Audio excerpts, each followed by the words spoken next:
বিজ্ঞান ও প্রযুক্তি মন্ত্রণালয়ের কোনো দুর্নীতি প্রমাণ হলে দায়িত্ব থেকে সরে যাবেন মন্ত্রী ইয়াফেস ওসমান। নিজের মন্ত্রণালয়কে দুর্নীতিমুক্ত দাবি করে কথা বলেন তিনি। দুপুরে আগারগাঁওয়ে জাতীয় বিজ্ঞান ও প্রযুক্তি জাদুঘরে আয়োজিত এক অনুষ্ঠানে F6 যুদ্ধবিমানের সংস্কার শেষে প্রদর্শনীর জন্য উন্মুক্ত করেন তিনি। এছাড়া শোকাবহ আগস্ট স্মরণে দেশব্যাপী ভার্চুয়াল আয়োজনে বঙ্গবন্ধু স্মারক কুইজ প্রতিযোগিতা এবং বিজ্ঞান বক্তৃতায় বিজয়ী শিক্ষার্থীদের মধ্যে পুরস্কার বিতরণ করেন। অনুষ্ঠানে 7টি ক্যাটাগরিতে মোট 50 জনকে পুরস্কৃত করা হয়। এ সময় ইয়াফেস ওসমান আগামী প্রজন্মকে বিজ্ঞান মনস্ক করতে অভিভাবকদের আন্তরিক হওয়ার আহ্বান জানান। পিতার যা কিছু মহৎ কর্ম মাতা যোগাতেন শক্তি, পিতার যা কিছু প্রতিদিন পেপার দেখলে পরে ঘেন্না লাগে, রীতিনি নিজের দিকে ঘেন্না লাগে যে কি একটা জাতে পরিণত হলো।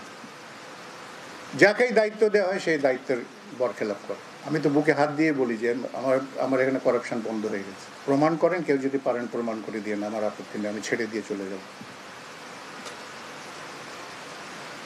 It is possible in Bangladesh, I tell you.